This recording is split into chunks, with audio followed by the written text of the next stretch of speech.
It's the quote of the year. You're on mute. Remember that. C'est vrai. Okay, so Marie-Pierre, hi. Hi, Maria. You're a brand strategist, angel investor, and lecturer. Thank you so much for being on this ggutt Talks. We're going to be talking about your career, experience, and branding. So thank you for having me. You're welcome. And let's jump straight into that. Who are you? Who am I? I'm a French girl adopted by Italians. So I've been living in Italy for the last 18 years. What should I do? Should I talk a bit about my journey, my professional journey, or what I like, what I dislike? Everything that's on your mind. Go ahead. No, I would say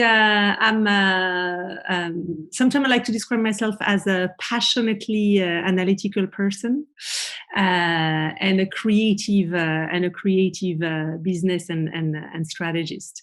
So I have a not so linear background. I started my career in strategy consulting, working for those big corporations that help big companies usually define their strategy. So I started to work for Bain & Company.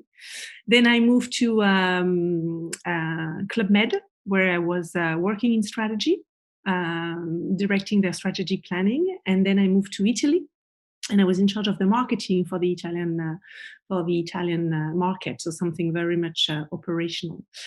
And then I moved into design thinking and design. So I started quite unexpectedly an academic career. I was working for Domus Academy, which is a design school here in Milan. I had taken a master there. That's how I fell in love with design. And I directed a master in luxury brand management for 6 and 7 years. And 2 years ago, I decided that I was missing the challenges of the clients. So I was in love with my students, but probably too much in love. I was missing consulting and real life challenges. And so I said, okay, I can always keep on teaching. And so I'm combining all those experiences into one as a brand strategy consultant. I also became an angel investor. So after mentoring startups, giving them advice about branding, brand strategy, I said, okay, let's also maybe help them and put my money where my mouth is. So I became a member of Angels for Women, which is one of the first associations in Italy of business angels. There are many associations that help startups and women entrepreneurs, but we invest in companies. So that's what makes us a little bit peculiar. And I do consulting jobs for brand strategy. Cool. So quite a mix. Yeah, absolutely. So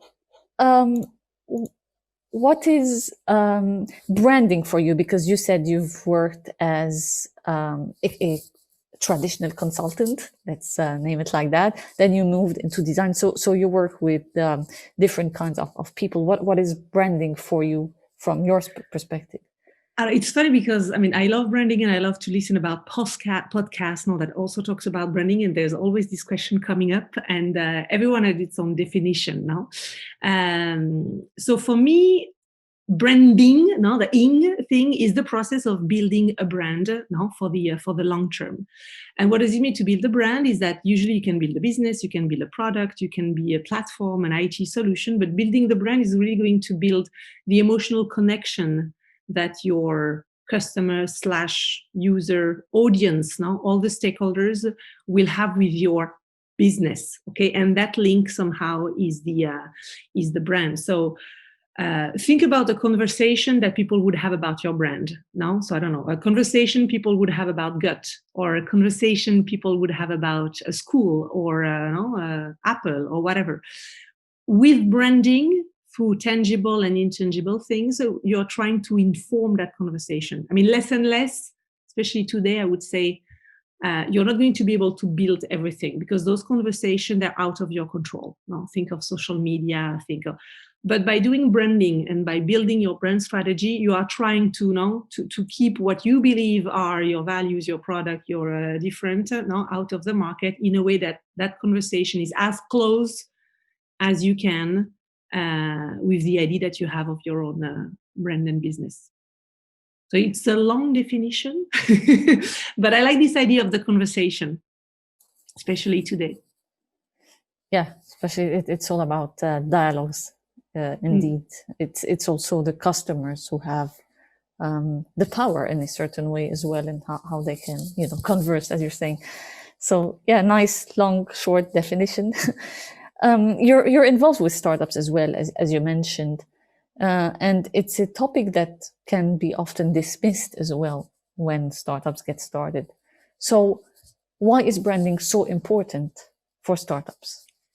First of all, for the same reason, in the sense that if you want to create value, okay, you create value because you're building a business and a brand. Okay, so I think especially if you think of a startup or an entrepreneur, the real entrepreneur is going to start a business and maybe start another one and another one. So there's always this idea of the exit. The exit could be that startup is going to grow, but at some point now somebody is going to buy it, or it's going to go on the stock exchange if it's super lucky. Think of the unicorns.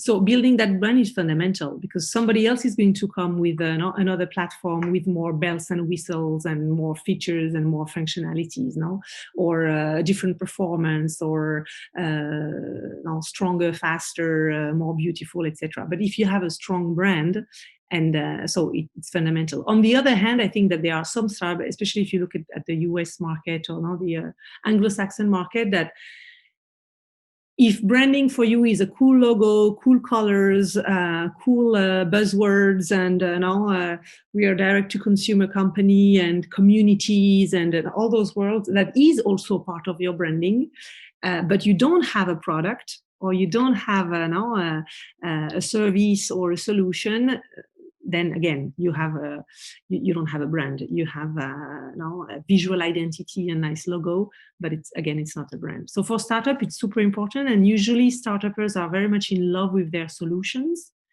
Because they start from, there's a problem, there's a gap on the market, there's a white space on the market. How do we fill that? And they fall in love. They fall in love with that, and they forget about all the other things that are also informing. So, and I think it's also important for a startup, because if you start to think about a brand, you will also build a culture. And having a strong culture is also something that will make you stick to your guns when you talk about value. It can act as a filter also to hire the right people. So if you build a strong culture, I think that it's also something important now. Investors usually say that they invest first in the team, then now in the solution or the idea. And so building a brand is fundamental. Yeah, absolutely. And talking about startups and brands, what's your observations with regards to the Italian startup ecosystem where you are actively involved? I'm not the super duper expert, having worked 15. That's also another aspect of who Marie-Pierre is. I hate bullshit.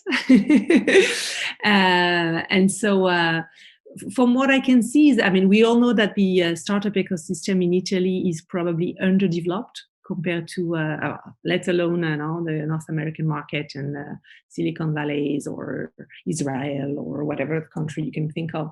But even compared to France, for instance, or the UK, what I like is it's very bubbly. Okay. Then when you look at entrepreneurs in Italy, you have, when you meet them, you look at the statistics. They are usually a bit older.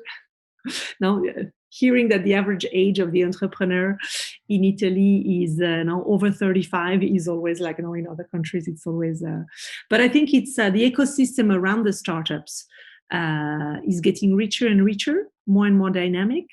Depending on where you read from, which source, which report, which association, there are about 13,000 startups in Italy, active ones.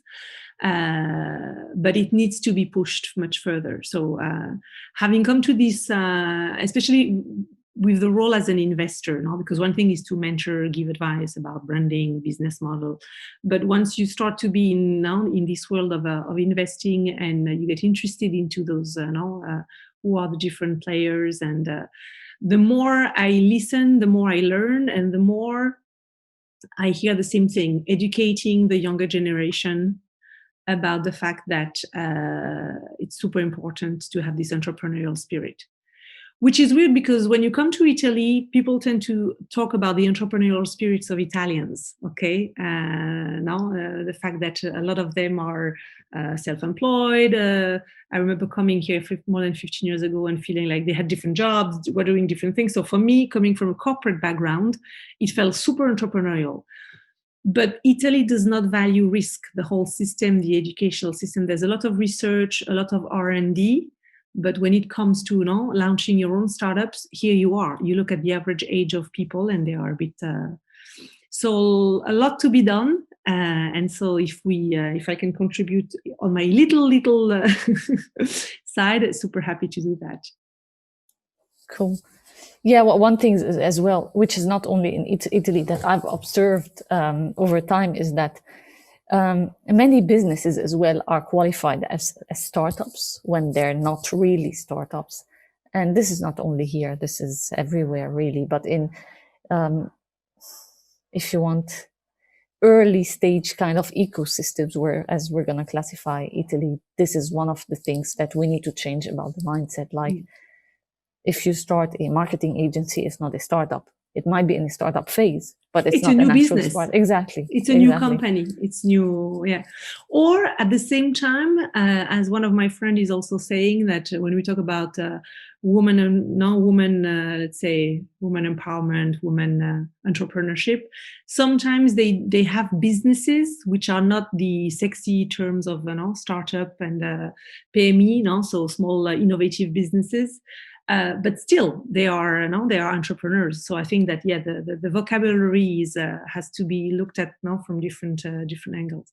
One thing that just came to my mind also, I think that if I think of France, and you also have less big companies in Italy, and so if you think of think of L'Oréal, okay, because the big incumbents, the big companies, in order to rejuvenate themselves, they don't have the agility of the smaller brands. So they create incubators. So it's not just a matter of money, but they create now the physical and the environment necessary for startups to at least try to come to thrive.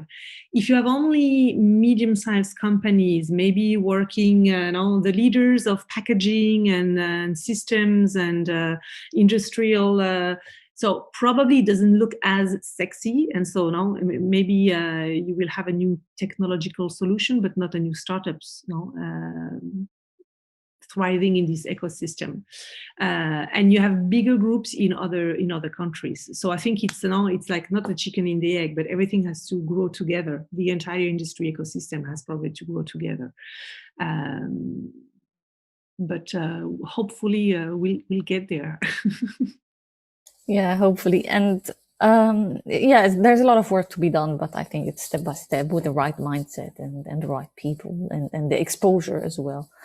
And the support from the government and everything that's around. No, but a lot is being done. A lot is being done. Again, you have a lot of discussion about, you have, for instance, CDP Innovation Fund, which is a new, let's say, state-sponsored fund. Yeah, quite big. Yeah. And some people might say, okay, but it's still government funded and supported. Let's start somewhere, okay? Or they just inaugurated the new fintech district in Milan a couple of days ago. So again, things are moving. I think the important thing is, again, to roll up your sleeves and do the things, and not just use these kind of, again, sexy startups, because it feels like that's the way to go now. Sometimes even myself, I feel like, okay, aren't you doing this, and feeling like, okay, it's gotten trendy over the last, in Italy, at least 5-7 years. I'm not even taking 10 years. No, I truly believe that for me, working with startups is also a way to remain updated, because it is going to be now the way of the future. Companies are going to innovate through startups. Then whether the startup gets acquired for its technology, for its innovative solution, and then the company itself is not now surviving, it can be another thing. But I think that it's a different mindset that everybody should be looking at very seriously. Yeah, absolutely, and I totally agree with that. You mentioned some interesting points doing somehow. So, how do you marry branding, strategy, and design in your work? You know, when you have to think of your own value proposition and when you have to think of your own branding. Now, I think that for me, the more I think about it, and the more I have this little sentence that now, once I said it, I said, okay, that's going to be my motto. I mean, strategy rhymes with empathy. And then I said, strategy starts with empathy. So I think that as a person who studied business economics, okay, and who was a consultant, super analytical, even if I had done also some marketing, I was not so much used to looking at the customer from the so-called customer centricity, which can also be a very ugly buzzword. In the sense that now people use it, but they don't do it. But the idea of not really thinking as if you are the customer, always putting yourself in the shoes of the customer. And I think that if you think of also of your brand strategy, you need to start like this. Now, so designing, creating value, solution, products, services around and for the customer. And so these are the skills that I learned in a design school. Okay, much more so than in a traditional business environment. And thank God, I think that my understanding of business school is that has changed. Now there's a lot more design courses. Okay, but again, the important is not to use them like a SWOT or another tool, and we do it for the sake of doing it. So that's where I would put design. Then for the real design stuff, I'm not a designer, but I know how to work with designers. I know how to brief designers. I know how to work with them and coming with fine-tuning the work, and from if it's in communication, from messaging and tone of voice, or if it's something more tangible, then of course there are things that I would never do because I'm not a designer. So again, starting from the empathy, the values, and the customer is important, and then adding the other element. So again, the branding that we discussed a little bit about. So I'm not the one doing it, but I would be the one developing it, working on the brand platform, on the core pillars of the brand strategy. And then because of my background, the business strategy. So I understand analytics, I understand performance, I understand cash flow. So at some point, even if you are an impact company, a B Corp company, at the end of the day, you need to be viable. You want this company, whatever your goal is, if you at some point you need to be able to pay your suppliers fairly, pay your employees fairly, have products that, in my opinion, should be also priced fairly. And so if you want to circle all the roundup, your business model has to function. Okay, so you need to be able to make a profit at the end of the day. And this is, let's say, how I started my career and how it comes full circle with the other pillars that came along the way. Cool. Thank you so much for that. And Thank you for the question. It's nice to have interesting questions when we get interviews. Yeah, glad you enjoyed that as well. It was fantastic to have you on Gut Talks. And thank you so much. Thank you. Ciao, Maria.